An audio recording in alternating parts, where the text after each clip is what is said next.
जिस यूपी में किसान चुनावी राजनीति की धुरी रहे हैं, वहीं अब 2027 विधानसभा चुनाव से पहले योगी सरकार का बजट कई बड़े सियासी संकेत दे रहा है। 11 फरवरी 2026 को योगी सरकार यूपी बजट पेश करने जा रहा है और इस बार बजट की थीम है खुशहाल यूपी। लेकिन सवाल बड़ा है, क्या यह बजट किसानों को वाकई खुश कर पाएगा? दरअसल उत्तर प्रदेश में किसान सबसे बड़ा वोट बैंक है।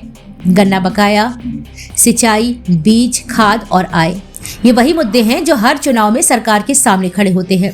बता दें कि 2027 की तैयारी में योगी सरकार किसानों को साधने में कोई कसर नहीं छोड़ना चाहती है और यही वजह है कि यूपी बजट 2026 को चुनावी बजट माना जा रहा है। केंद्र के बजट 2026 में किसानों के लिए कई बड़े ऐलान हो चुके हैं। AI आधारित भारत विस्तार योजना, KCC लोन सीमा 5 लाख तक और हाई वैल्यू फसलों को बढ़ावा। अब सवाल है, यूपी सरकार इन्हें जमीन तक कैसे उतारेगी? सूत्रों की माने तो यूपी बजट 2026 में किसानों को ये बड़े फायदे हैं। सिंचाई और घरेलू उपयोग के लिए मुफ्त बिजली योजना को और मजबूत किया जा सकता है।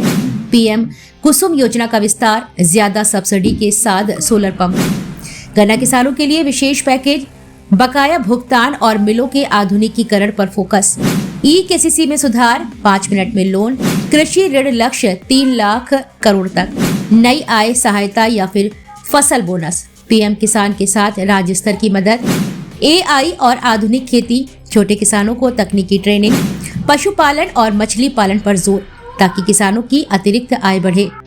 योगी सरकार पहले से ही फ्री बोरिंग, बीज पार्क और डिजिटल कृषि लोन जैसी योजनाएं चला रही है।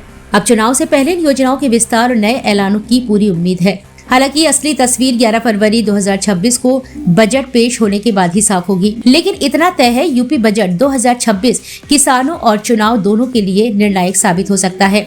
अब बड़ा सवाल यही है कि क्या योगी सरकार किसानों की उम्मीदों पर खरी उतरेगी या फिर ये बजट भी चुनावी वादों तक ही सीमित होगा। Bureau report, news 80 desk.